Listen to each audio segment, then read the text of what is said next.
Welcome back to official Akhtar Rahman sir YouTube channel. एका नवीन व्हिडिओमध्ये आपले पुन्हा एकदा स्वागत आहे मित्रांनो। महाराष्ट्र शिक्षक पात्रता परीक्षा महाटेट 2026 विषय बालमानसशास्त्र व अध्यापनशास्त्र पेपर 1 आणि पेपर 2 साठी आपण पुन्हा काही इम्पॉर्टंट आणि सिलेक्टेड प्रश्न आजच्या या व्हिडिओच्या माध्यमातून पाहणार आहोत मित्रांनो। व्हिडिओ क्रमांक 22 आपण आज पाहणार आहोत। यापूर्वी 21 व्हिडिओ आपल्या चॅनलच्या प्लेलिस्टमध्ये आपण अपलोड केलेले आहे मित्रांनो, ते सुद्धा तुम्ही पाहू शकतात, कारण संपूर्ण सिलेबस आपल्या चॅनलच्या माध्यमातून पूर्ण केला जाणार आहे। आणि 2013 ते 2025च्या परीक्षेमध्ये बालमानसशास्त्र व अध्यापनशास्त्र विषयाशी संबंधित जशा प्रकारचे प्रश्न विचारले गेलेले आहे, संपूर्ण अनालायसिस करून आपण प्रत्येक व्हिडिओमध्ये प्रश्न ॲड करत आहोत मित्रांनो। तर चला व्हिडिओ सुरू करूया। व्हिडिओ सुरू करण्या अगोदर आपण जर आमच्या चॅनलवर नवीन असाल तर चॅनलला सबस्क्राइब करा, साईडचे जे बेल नोटिफिकेशन आहे त्याला देखील ऑन करा, जेणेकरून आपल्याला अशाच प्रकारचे व्हिडिओवर पाहायला मिळेल। डिस्क्रिप्शनमध्ये आमच्या टेलिग्राम आणि व्हॉट्सअप चॅनलची लिंक सुद्धा दिलेली आहे, तिथे जाऊन आपण आमच्या टेलिग्राम आणि व्हॉट्सअप चॅनलला सुद्धा जॉईन करू शकतात। आणि जर तुम्हाला आमच्या चॅनलची मेंबरशिप हवी असेल तर फक्त जॉईन बटनला जॉईन करून आपण ही मेंबरशिप घेऊ शकतात मित्रांनो। महाराष्ट्र शिक्षक पात्रता परीक्षा महाटेट 28 जून 2026 आणि सीटेट 6 सप्टेंबर 2026 साठी तुम्हाला टोटली व्हिडिओ आमच्या चॅनलच्या माध्यमातून फ्रीमध्ये पाहायला मिळणार आहे। तर फक्त जॉईन बटनला जॉईन करून आपण ही मेंबरशिप घेऊ शकतात। व्हिडिओला प्लीज लाईक करा आणि आपण जर आमच्या चॅनलवर नवीन असाल तर चॅनलला सबस्क्राइब करा। पाहूया प्रश्न क्रमांक 1। पहिला जे प्रश्न आहे सर, प्रश्न अशा प्रकारे दिलेला आहे की बालक चुका करत व पुढील वेळी मागील चुका टाळत शिकत असे कोणता मानसशास्त्रीय सिद्धांत सांगतो। अशा प्रकारे हा सोपा प्रश्न आहे। आपल्याला 4 ऑप्शन्स दिलेले आहे: प्रयत्न प्रमाद पद्धती, सामाजिक अध्ययन पद्धती, साधक अभिसंधान पद्धती किंवा मर्मदृष्टीमूलक अध्ययन उपपत्ती। अशा प्रकारे आपल्याला 4 ऑप्शन्स दिलेले आहे। आणि ऑप्शन जे 1 असेल प्रयत्न प्रमाद पद्धती म्हणजे पर्याय जे 1 दिलेला आहे आपला बरोबर उत्तर राहणार आहे। ऑप्शन जे 1 असेल आपलं योग्य उत्तर असणार आहे। दुसरा जे प्रश्न आहे सर, प्रश्न क्रमांक 2 दिलेला आहे की खालीलपैकी कुमार अवस्थेचे कोणते वैशिष्ट्य नाही। आता हे बघा मित्रांनो, कुमार अवस्थे संदर्भात आपल्याला 4 विधाने 4 ऑप्शन्स दिलेले आहे आणि प्रश्न आहे की कोणते वैशिष्ट्य नाही। तर हे बघा, तीव्र तार्किकता कुमार अवस्थेची वैशिष्ट्य असणार आहे, भावनांचे अधिक्य कुमार अवस्थेची वैशिष्ट्य असणार आहे आणि कौशल्य वृद्धी हे सुद्धा कुमार अवस्थेची वैशिष्ट्य आहे। परंतु वस्तू संग्रह वृत्ती या ठिकाणी चुकीचं दिलेलं आहे, म्हणजे ऑप्शन जे 3 असेल पर्याय जे 3 दिलेला आहे आपला योग्य उत्तर असणार आहे मित्रांनो। स्पष्टीकरण दिलेलं आहे, स्पष्टीकरण तुम्ही समजू शकतात। जशा प्रकारे स्पष्टीकरण दिलेलं आहे की वस्तू संग्रह वृत्ती हे वैशिष्ट्य कुमार अवस्थेचे नसून बाल्य अवस्थेचे उत्तर बाल्य अवस्थेचे प्रमुख वैशिष्ट्य मानले जाते। या वयात साधारण 6 ते 12 वर्ष मुलांना वेगवेगळ्या प्रकारची तिकिटे, दगड, नाणी, चित्रे किंवा खेळणी गोळा करण्याची तीव्र सवय किंवा आवड असते। कुमार अवस्थेत प्रवेश करेपर्यंत ही वृत्ती कमी होत किंवा नष्ट होते। अशा प्रकारे संपूर्ण स्पष्टीकरण या ठिकाणी दिलेलं आहे। पुढचा जे प्रश्न आहे सर, प्रश्न क्रमांक 3 दिलेला आहे की 7व्या वर्गात शिकणारी राधिका चित्रे छान काढते पण ती अक्षरलेखन अचूकपणे करू शकत नाही, या मागचे कारण काय। अशा प्रकारे हा प्रश्न आहे। आपल्याला या ठिकाणी सुद्धा 4 ऑप्शन्स दिलेले आहे मित्रांनो। प्रत्येक प्रश्न जे आहे ते परीक्षेच्या दृष्टीने इम्पॉर्टंट प्रश्न असणार आहे। मतिमंदता, दृष्टीबाधितता, अध्ययन अक्षमता किंवा व्यक्तिमत्व विकृती, अशा प्रकारे आपल्याला 4 ऑप्शन्स दिलेले आहे। आणि अध्ययन अक्षमता म्हणजे ऑप्शन जे 3 असेल पर्याय जे 3 दिलेला आहे आपला बरोबर उत्तर राहणार आहे। ऑप्शन जे 3 असेल आपला या ठिकाणी राईट आन्सर असणार आहे। पुढचा जे प्रश्न आहे सर, प्रश्न क्रमांक 4 चौथा जे प्रश्न आहे, प्रश्न अशा प्रकारे दिलेला आहे की अध्ययनाच्या मर्मदृष्टीचा सिद्धांत कोणी मांडला। अशा प्रकारे हा प्रश्न आहे। आपल्याला 4 पर्याय 4 ऑप्शन्स दिलेले आहे: पियाजे, ब्रुनर, कोहलर किंवा पावलोव। तर हे बघा मित्रांनो, अध्ययनाच्या मर्मदृष्टीचा सिद्धांत कोहलर यांनी मांडलेला आहे, म्हणजे ऑप्शन जे 3 असेल पर्याय जे 3 दिलेला आहे आपला बरोबर उत्तर राहणार आहे।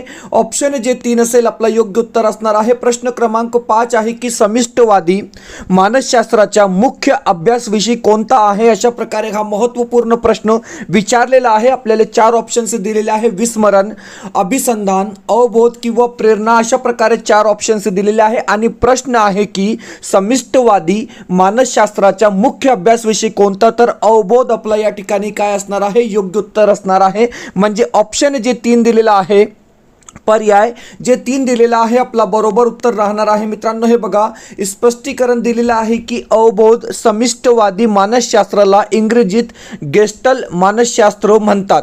जर्मन भाषेतील गेस्टल या शब्दाचा अर्थ समिष्टी किंवा आकृतिबंध किंवा पूर्णत्व असा होतो.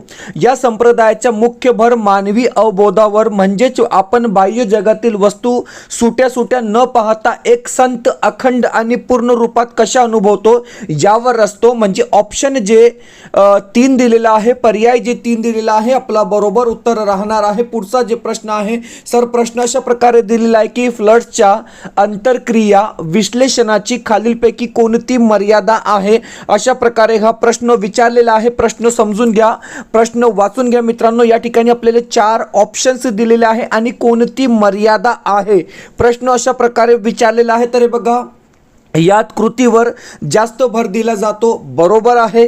यामध्ये निरीक्षकास अनन्यसाधारण महत्त्व असते मित्रांनो. हे बघा, या ठिकाणी हे चुकीचे किंवा हे मर्यादा असणार आहे. म्हणजे फ्लडच्या अंतरक्रियेसंदर्भात या ठिकाणी ऑप्शन जे 2 आहे यामध्ये निरीक्षकास अनन्यसाधारण महत्त्व असते, आपला बरोबर उत्तर असणार आहे. पॉईंट नंबर 3 दिलेला आहे की निरीक्षणावर निष्कर्ष सहजपणे काढता येतात आणि या तंत्रात पाठाबद्दलचे निरीक्षण ताबडतोब विद्यार्थ्यांना सांगता येतात. म्हणजे फक्त ऑप्शन 2 जे आहे आपलं योग्य उत्तर राहणार आहे. पर्याय जे 2 दिलेला आहे आपलं बरोबर उत्तर असणार आहे. पुढचा जे प्रश्न आहे प्रश्न क्रमांक 7वा प्रश्न पण तशाच प्रकारे विचारला गेलेला प्रश्न आहे.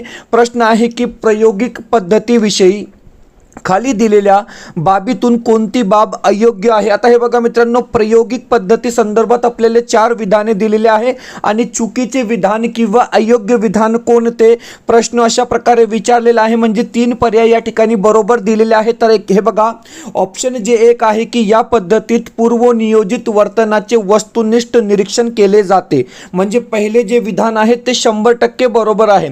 या पद्धतीत किमान 2 व्यक्तीची गरज असते. प्रायोगिक पद्धती संदर्भात दुसरे विधान सुद्धा बरोबर दिलेले आहे, परंतु प्रयोजकाने प्रयोजावर पूर्ण नियंत्रण ठेवणे अनावश्यक आहे. म्हणजे नेगेटिव्ह टॅगवर्ड या ठिकाणी आलेला आहे, अनावश्यक हा शब्द आलेला आहे. म्हणजे ऑप्शन जे 3 आहे ते आपला या ठिकाणी अयोग्य विधान राहणार आहे. आणि ऑप्शन 4 दिलेला आहे की या पद्धतीत फक्त जिवंत प्राणी मात्रावर प्रयोग केले जातात, हे सुद्धा बरोबर आहे. परंतु ऑप्शन जे 3 असेल, पर्याय जे 3 असेल या ठिकाणी अयोग्य विधान असणार आहे. म्हणजे ऑप्शन जे 3 असेल आपला बरोबर उत्तर राहणार आहे. पुढचा जे प्रश्न आहे सर, प्रश्न क्रमांक 8 बघा. 8वा जे प्रश्न आहे की विद्यार्थ्यांच्या मनातील चिंता, भीती, दडपण, गैरसमज इत्यादी दूर करून त्याच्या वागणुकीत सुधारणा घडवून आणणे, समायोजन क्षमता वाढणे हे खालीलपैकी कोणत्या पद्धतीने साध्य होते, अशा प्रकारे हा प्रश्न आहे. आपल्याला 4 ऑप्शन्स दिलेले आहे. संशोधनात्मक मुलाखत, निदानात्मक मुलाखत, उपचारात्मक मुलाखत किंवा माहितीपर मुलाखत, अशा प्रकारे आपल्याला 4 ऑप्शन्स दिलेले आहे. आणि पर्याय जे 3 असेल उपचारात्मक मुलाखत आपल्या या ठिकाणी राईट आन्सर असणार आहे. ऑप्शन जे 3 दिलेलं आहे आपला बरोबर उत्तर असणार आहे. मित्रांनो, या प्रश्नासंदर्भात सुद्धा काही इम्पॉर्टंट इन्फॉर्मेशन दिलेली आहे की उपचारात्मक मुलाखत या मुलाखतीचा मुख्य उद्देश विद्यार्थ्यांच्या मानसिक समस्या दूर करणे हा असतो. विद्यार्थ्यांच्या मनातील चिंता, भीती, दडपण, नैराश्य किंवा गैरसमज दूर करून त्याच्या वर्तनात सकारात्मक बदल घडवणे, त्यांचा आत्मविश्वास वाढवणे आणि त्यांना परिस्थितीशी जुळवून घेण्यास, समायोजन क्षमता वाढवण्यास मदत करणे या पद्धतीद्वारे साध्य होते. म्हणजे ऑप्शन जे 3 असेल, पर्याय जे 3 दिलेला आहे आपला बरोबर उत्तर असणार आहे. पुढचा जे प्रश्न आहे सर, प्रश्न क्रमांक 9 जशा प्रकारे दिलेला आहे की खालील दिलेल्या विधानांमध्ये कोणते विधान विकास प्रक्रियेचे वैशिष्ट्य आहे. आता हे बघा मित्रांनो, या ठिकाणी सुद्धा 4 ऑप्शन्स आपल्याला दिलेले आहे आणि प्रश्न आहे की विकास प्रक्रियेचे वैशिष्ट्य कोणते. तर हे बघा, विकास प्रक्रियेत व्यक्ती भिन्नता आढळते. म्हणजे पहिलंच विधान आपलं या ठिकाणी 100% बरोबर दिलेलं आहे. म्हणजे ऑप्शन जे 1 असेल, पर्याय जे 1 दिलेला आहे आपला योग्य उत्तर असणार आहे. ऑप्शन जे 1 असेल आपला बरोबर उत्तर या ठिकाणी राहणार आहे. पुढचा जे प्रश्न आहे सर, प्रश्न क्रमांक 10वा प्रश्न आहे की हे बघा, ओके एक मिनिट, प्रश्न क्रमांक 10 दिलेला आहे की खाली दिलेल्या विधानांमध्ये कोणते विधान हे अवधानाचे वैशिष्ट्य नाही. निगेटिव्ह वेमध्ये प्रश्न विचारलेला आहे.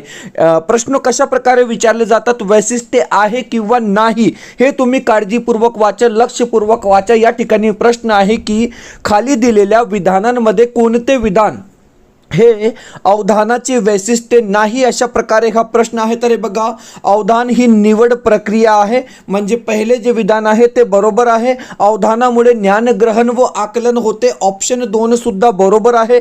एखादी आंतरिक बाबीवर एकाग्र होत नाही, म्हणजे ऑप्शन जे 3 आहे ते या ठिकाणी अयोग्य विधान असणार आहे, म्हणजे ऑप्शन जे 3 असेल आपलं बरोबर उत्तर असणार आहे. आणि अवधान एखाद्या गोष्टीवर दीर्घकाळ टिकून ठेवता येत नाही, हे सुद्धा बरोबर आहे, परंतु ऑप्शन जे 3 असेल या ठिकाणी चुकीचे विधान दिलेले आहे, म्हणजे पर्याय जे 3 असेल आपला योग्य उत्तर असणार आहे. मित्रांनो, व्हिडिओ आवडत असेल तर प्लीज व्हिडिओला लाईक करा. आपण जर आमच्या चॅनलवर नवीन असाल तर चॅनलला सबस्क्राईब करा. डिस्क्रिप्शनमध्ये आमच्या टेलिग्राम आणि व्हॉट्सअप चॅनलची लिंक सुद्धा दिलेली आहे, तिथे जाऊन आपण आमच्या टेलिग्राम आणि व्हॉट्सअप चॅनलला सुद्धा जॉईन करू शकतात. आणि मित्रांनो, जर तुम्हाला आमच्या चॅनलची मेंबरशिप हवी असेल तर फक्त जॉईन बटनला जॉईन करून आपण ही मेंबरशिप घेऊ शकतात. महाराष्ट्र शिक्षक पात्रता परीक्षा महाटेट 2026 साठी आणि सीटेट 2026 साठी तुम्हाला टोटली व्हिडिओ आमच्या चॅनलच्या माध्यमातून फ्रीमध्ये पाहायला मिळणार आहे. तर फक्त जॉईन बटनला जॉईन करून आपण ही मेंबरशिप घेऊ शकतात. व्हिडिओला प्लीज लाईक करा आणि चॅनलवर नवीन असाल तर चॅनलला सबस्क्राईब करा. पाहूया प्रश्न क्रमांक 11वा जे प्रश्न आहे, प्रश्न अशा प्रकारे दिलेला आहे की वक्रस्थ ग्रंथीतील ऑड्रेनल स्त्रावामुळे डॅश डॅश होतो, अशा प्रकारे हा प्रश्न दिलेला आहे. मित्रांनो, अशा प्रकारचे प्रश्न सुद्धा परीक्षेमध्ये तुम्हाला वारंवार विचारले जातात. आपल्याला 4 ऑप्शन्स दिलेले आहे आणि व्यक्तीत चैतन्य येते, म्हणजे ऑप्शन जे 2 असेल, पर्याय जे 2 दिलेला आहे आपला योग्य उत्तर राहणार आहे. ऑप्शन जे 2 असेल आपला बरोबर उत्तर या ठिकाणी असणार आहे. मित्रांनो, हे बघा, काही स्पष्टीकरण दिलेलं आहे या प्रश्नासंदर्भात की वक्रस्थ ग्रंथीतील ऑड्रेनल ग्रंथी स्त्रावामुळे व्यक्तीत उत्साह आणि ऊर्जा निर्माण होते. आणीबाणीच्या किंवा ताण तणावाच्या प्रसंगी ही ग्रंथी ऑड्रेनल नावाचे संप्रेरक स्त्रवते, त्यामुळे योग्य पर्याय व्यक्तीत चैतन्य येत आहे हाच आहे, म्हणजे ऑप्शन जे 2 असेल आपला बरोबर उत्तर असणार आहे. पुढचा पण प्रश्न तशाच प्रकारे विचारलेला आहे की सेरेब्रल प्लासी म्हणजे काय. आता हे बघा मित्रांनो, नवीन प्रश्न आहे, कारण ट्रेंडिंगमध्ये जशा प्रकारचे प्रश्न परीक्षेमध्ये येत आहे ते प्रश्नांचा समावेश आपण या व्हिडिओमध्ये केलेला आहे. सेरेब्रल प्लासी म्हणजे काय, तर हे बघा, मेंदूच्या पक्षाघात, म्हणजे ऑप्शन जे 2 असेल, पर्याय जे 2 दिलेला आहे आपला योग्य उत्तर असणार आहे. ऑप्शन जे 2 असेल आपला बरोबर उत्तर या ठिकाणी असणार आहे. मित्रांनो, हे बघा, स्पष्टीकरण सुद्धा स्पष्टपणे दिलेलं आहे की हा प्रामुख्याने स्नायूच्या हालचाली, शरीराच्या तोल आणि हालचालीच्या समन्वयावर परिणाम करणारा एक शारीरिक आजार आहे, जो मेंदूच्या अपूर्ण विकासामुळे किंवा दुखापतीमुळे होतो, अशा प्रकारे संपूर्ण माहिती या प्रश्नासंदर्भात दिलेली आहे. पुढचा जे प्रश्न आहे, प्रश्न क्रमांक 13वा प्रश्न आहे की पियाजेच्या मते संघटन म्हणजे काय. आता हे बघा मित्रांनो, पियाजे यांच्या मते संघटन याचा अर्थ काय किंवा संघटन म्हणजे काय, अशा प्रकारे हा प्रश्न आहे. तर हे बघा, वस्तूची जुळवाजुळव करणे, मानसिक आरोग्य उत्तम ठेवणे, व्यक्तिमत्वाचा भारदस्तपणा वाढविणे किंवा एखाद्या घटकाबाबत एकत्रित स्वरूपाचा विचार करणे. तर हे बघा, संघटन म्हणजे काय, तर एखाद्या घटकाबाबत एकत्रित स्वरूपाचा विचार करणे, म्हणजे पर्याय जे डी असेल, ऑप्शन जे डी दिलेला आहे आपला बरोबर उत्तर राहणार आहे. ऑप्शन जे डी असेल आपला योग्य उत्तर असणार आहे. मित्रांनो, प्रश्न क्रमांक 14 आहे की संवेदनकारक अवस्थेचा कालावधी किती असतो. सर्वात सोपा प्रश्न आहे. संवेदनकारक अवस्थेचा कालावधी जन्मापासून 2 वर्षापर्यंत असतो, म्हणजे ऑप्शन जे 3 असेल, पर्याय जे 3 दिलेला आहे मित्रांनो आपला बरोबर उत्तर असणार आहे. ऑप्शन जे 3 असेल आपला राईट आन्सर या ठिकाणी राहणार आहे. हे बघा, संवेदनकारक अवस्थेचा कालावधी जन्मापासून 2 वर्ष हा असतो. ही जीन पियाजे यांच्या बोधात्मक विकास सिद्धांतातील पहिली पायरी आहे, ज्यामध्ये मुले स्पर्श, दृष्टी आणि हालचालीद्वारे जग समजून घेण्यास शिकते, अशा प्रकारे माहिती सुद्धा दिलेली आहे. पुढचा जे प्रश्न आहे, प्रश्न क्रमांक 15वा जे प्रश्न आहे सर, प्रश्न अशा प्रकारे दिलेला आहे. मोठा प्रश्न आहे, काळजीपूर्वक वाचून घ्या की नैतिकतेच्या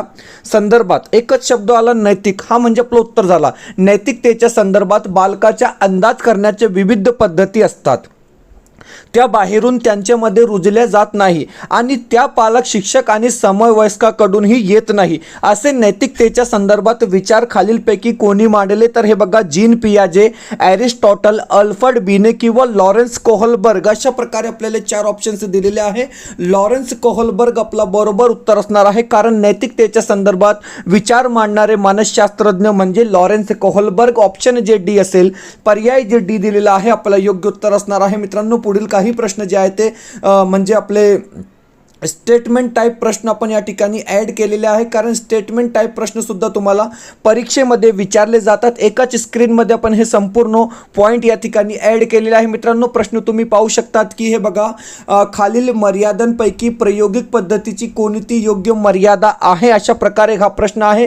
तर हे बघा, पहिला जे पॉईंट दिलेला आहे किंवा विधान दिलेलं आहे की प्रयोगाचे आंतरिक घटक नियंत्रित असतात, म्हणजे पहिले विधान मर्यादा नाही, म्हणजे पहिले जे विधान आहे ते बरोबर आहे. ऑप्शन 1 बरोबर आहे. आता ऑप्शन 1 बरोबर आहे तर बाकीचे ऑप्शन ज्या ठिकाणी ऑप्शनमध्ये 1 दिसतात ते कट करा.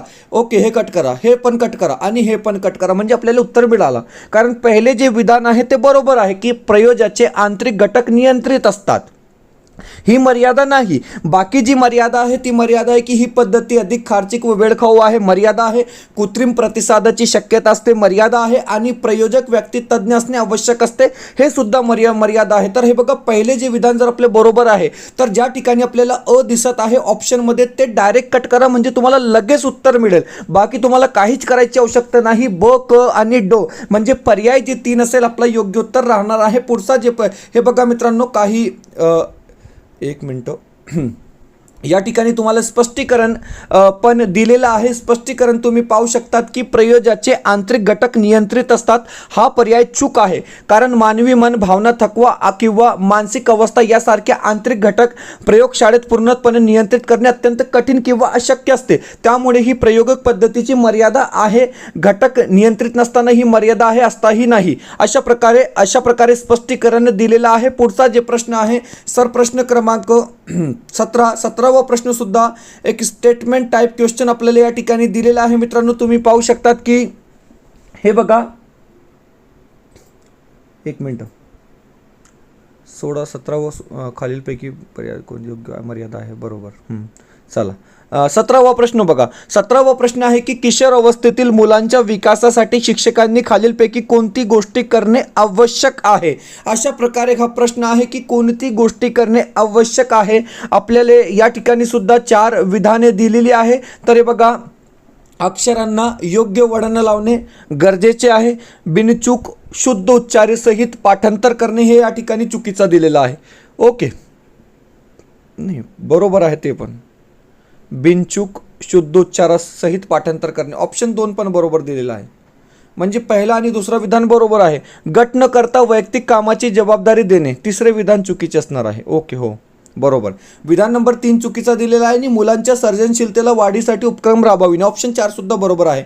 म्हणजे या ठिकाणी फक्त क हा विधान चुकीचा आहे, तर पहिला ऑप्शन कट झाला, हा पण कट झाला आणि हा पण कट झाला, म्हणजे ऑप्शन 2 आपलं उत्तर झालं बरोबर. अ, ब आणि ड म्हणजे ऑप्शन 2 आपला काय या ठिकाणी बरोबर उत्तर राहणार आहे. स्पष्टीकरण पाहून घ्या.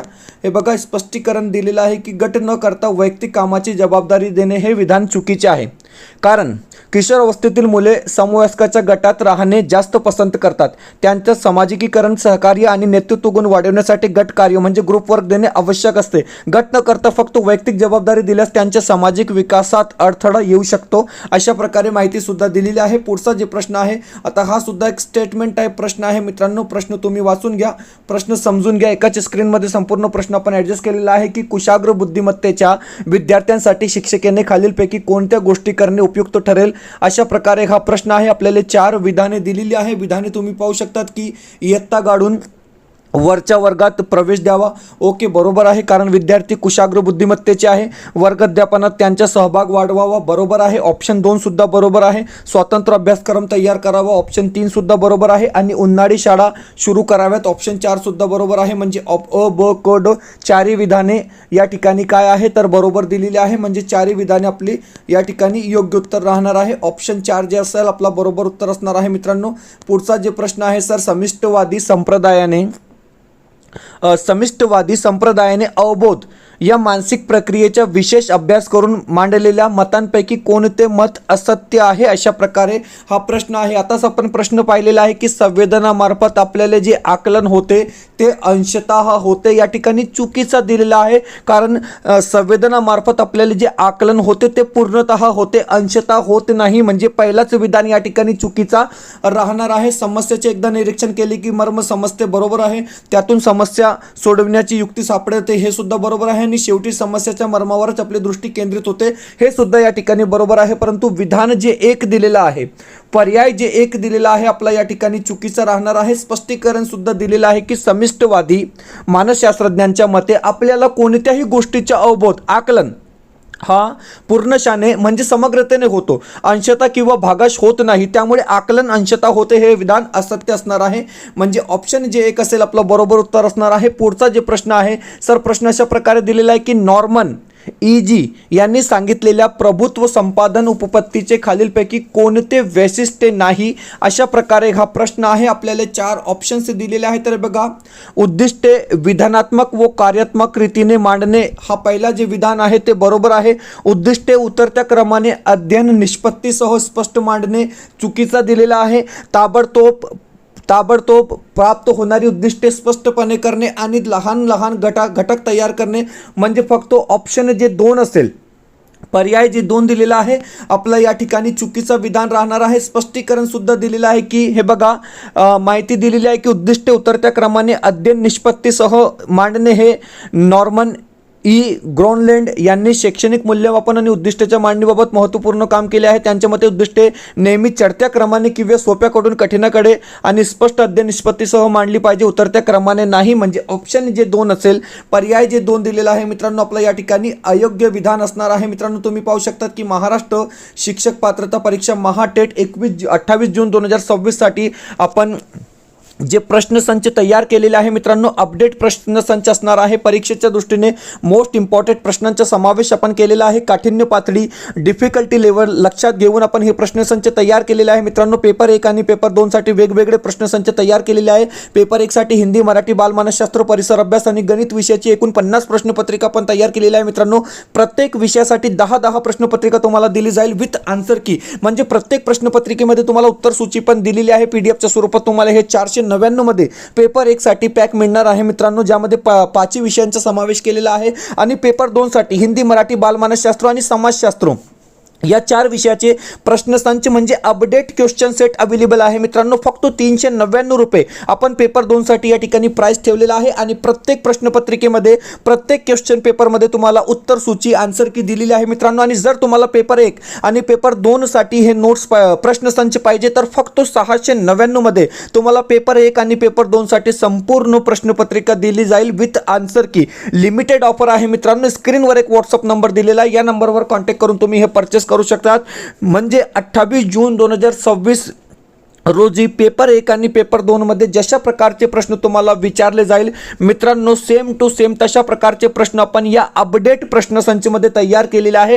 डायरेक्ट प्रश्न तुम्हाला परीक्षेमध्ये विचारले जाणार आहे मित्रांनो. कारण जशा प्रकारे परीक्षा परिषद आपली TET ची प्रश्नपत्रिका तयार करते मित्रांनो, तशाच प्रकारे आपण ही प्रश्नपत्रिका या ठिकाणी तयार केलेली आहे आणि सब्जेक्ट वाईज तयार केलेली आहे मित्रांनो. म्हणजे तुम्हाला 150 मार्काची प्रश्नपत्रिका एकाच वेळी सोडवण्याची काही आवश्यकता नाही. तुम्ही म्हणजे सब्जेक्ट वाईज सुद्धा आपली प्रश्नपत्रिका सॉल्व करू शकतात. व्हॉट्सअप नंबर दिलेला आहे, या नंबरवर कॉन्टॅक्ट करून तुम्ही हे प्रश्नपत्रिका परचेस करू शकतात. वीडियोला प्लीज लाइक करा. चैनल पे नए हो दोस्तों तो चैनल को सब्सक्राइब कीजिए, वीडियो को प्लीज लाइक कीजिए। और अगर आप चाहते हैं कि 1-2 सब्जेक्ट के क्वेश्चन पेपर आपको लेने हैं, फॉर एग्जांपल हिंदी या बाल मानसशास्त्र, तो आप वो भी परचेस कर सकते हैं। 100 रुपये में आपको किसी भी सब्जेक्ट के 10 क्वेश्चन पेपर यहाँ से दिए जाएंगे। वीडियो को प्लीज लाइक कीजिए। चैनल पे नए हो दोस्तों तो चैनल को सबस्क्राईब कीजिए। पाहूया पुढचा प्रश्न सर, प्रश्न क्रमांक 21। चला लवकर पाहू। प्रश्न 21 दिलेला आहे की खाली दिलेल्या संबोधाविषयीच्या विधानांपैकी कोणते विधान अयोग्य आहे। आता हे बघा मित्रांनो, संबोधनाविषयी या ठिकाणी आपल्याला 4 विधाने दिलेली आहे। अयोग्य विधान कोणते प्रश्न असेल असा विचारलेला आहे। पुरेसे व स्पष्ट संबोध निर्माण झाले नसतील तर विचार प्रक्रियेत अडथळा येतो, 100% येतो। ओके, पहिले विधान बरोबर आहे। इतरांचे विचार नीट समजण्यासाठी तसेच स्वतःचे विचार नीट मांडता येण्यासाठी संबोध स्पष्ट व अचूक हवेत. बरोबर आहे. ऑप्शन 2 सुद्धा बरोबर आहे. मूळ संबोध स्पष्ट नसतील तरीही पुढचे संबोध सहजपणे स्पष्ट होतात. या म्हणजे ऑप्शन जे 3 आहे तो चुकीचा विधान आहे. ज्ञानग्रहणात संबोधाचे फार महत्त्वाचे आहे. म्हणजे ऑप्शन 4 सुद्धा बरोबर आहे, परंतु ऑप्शन जे 3 असेल ते आपलं या ठिकाणी चुकीचं विधान राहणार आहे. पुढचा जे प्रश्न आहे, प्रश्न अशा प्रकारे दिलेला आहे की संवेदनाची निवड ही चेतकाच्या स्वरूपावर अवलंबून असते. बरोबर आहे. खालील चित्राचे अवबोध होत असताना त्याच्या संवेदनाचे वर्गीकरण खालीलपैकी कोणत्या रचनेत होईल, अशा प्रकारे हा प्रश्न विचारलेला आहे. आपल्याला 4 ऑप्शन्स दिलेले आहे, 4 पर्याय दिलेले आहे. समीपता, साधर्म्य, सातत्यत्व किंवा पूर्णत्व अशा प्रकारे 4 ऑप्शन्स दिलेले आहे आणि समीपता आपला या ठिकाणी बरोबर उत्तर असणार आहे. आता समीपता म्हणजे काय या संदर्भात काही माहिती आपण या ठिकाणी ॲड केलेली आहे. समीपता म्हणजे काय, तर हे बघा, जेव्हा विविध चेतक एकमेकाच्या जवळ किंवा जवळच्या अंतरावर असतात तेव्हा आपले मन त्याच्या स्वतंत्र वर्गीकरण न करता ते सर्व मिळून एकच गट किंवा एकच रचना असल्याचे अवबोध करते, म्हणजे आकलन करते. दिलेल्या मूळ प्रश्नातील चित्रात वस्तू किंवा बिंदू एकमेकांच्या जवळ असल्यामुळे मानवी मेंदू त्याचे एकत्र गट म्हणून आकलन करतो. अशा प्रकारे याला आपण समीपता असे म्हणतो. पुढचा जे प्रश्न आहे, प्रश्न क्रमांक 23वा प्रश्न आहे की व्यक्तीमध्ये ज्या विविध भावना असतात त्याचे प्रसंगानुरूप प्रकटीकरण होऊन व्यवस्थापन होणे म्हणजे भावनिक बुद्धिमत्ता होय.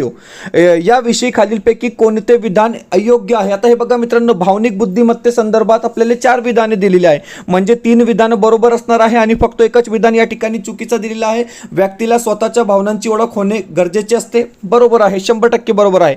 भावनेने प्रकटीकरण किती तीव्रतेने व्हावे याचे व्यवस्थापन होणे गरजेचे असते. बरोबर आहे. एखादी दुःखद घटना पाहून दुःख होणे ही नैसर्गिक बाब असते. बरोबर आहे. ऑप्शन जे 4 आहे की इतरांची भावनांची ओळख होणे अनावश्यक आहे. पुन्हा तोच शब्द आला, अनावश्यक, म्हणजे निगेटिव्ह टॅगवर्ड आला. ऑप्शन जे 4 असेल ते आपल्या या ठिकाणी बरोबर उत्तर राहणार आहे. पुढचा जे प्रश्न आहे, प्रश्न क्रमांक 24वा प्रश्न आहे की व्यक्ती विकासामध्ये, ओके, प्रश्न वाचा. व्यक्ती विकासामध्ये अनुवंश व परिस्थिती या दोन्ही गोष्टी महत्त्वाच्या आहेत.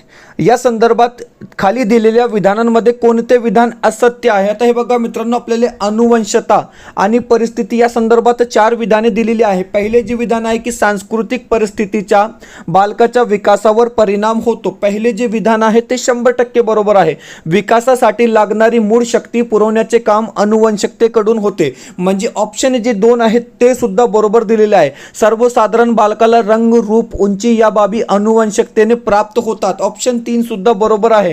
विकासाला वळण व दिशा देण्याचे काम अनुवंशिक करते. तर हे बघा मित्रांनो, विकासाला वळण व दिशा देण्याचे काम फक्त अनुवंश करत नाही, तर या ठिकाणी परिस्थितीचा सुद्धा वाटा असतो. म्हणजे ऑप्शन जे डी असेल आपला या ठिकाणी चुकीचे विधान राहणार आहे. स्पष्टीकरण तुम्ही पाहू शकतात की विकासाला वळण व दिशा देण्याचे काम अनुवंश करते हे आहे. प्रश्न विचारताना असत्य चुकीचे विधान ओळखण्यास सांगितले आहे. बालकाच्या व्यक्तिमत्व विकासात अनुवंश म्हणजे हेरिडिटी आणि परिस्थिती म्हणजे एन्व्हायरमेंट या दोन्ही घटकांची महत्त्वाची भूमिका असते, परंतु वरील चौथे विधानात फक्त मानसशास्त्रीय दृष्टिकोनातून चुकीचे आहे, कारण की त्यांनी अनुवंशकता फक्त या ठिकाणी दिलेला आहे. पुढचा जे प्रश्न आहे सर, प्रश्न क्रमांक 25वा प्रश्न आहे की जीन पियाजेच्या पुढीलपैकी कोणत्या अवस्थेमध्ये मूल अवबोधाचे व संबोधाचे वर्गीकरण करायला शिकते आणि प्रत्यक्ष कृतीतून निष्कर्ष काढण्याचे शिकते. अशा प्रकारे हा प्रश्न विचारलेला आहे. सोपा प्रश्न आहे.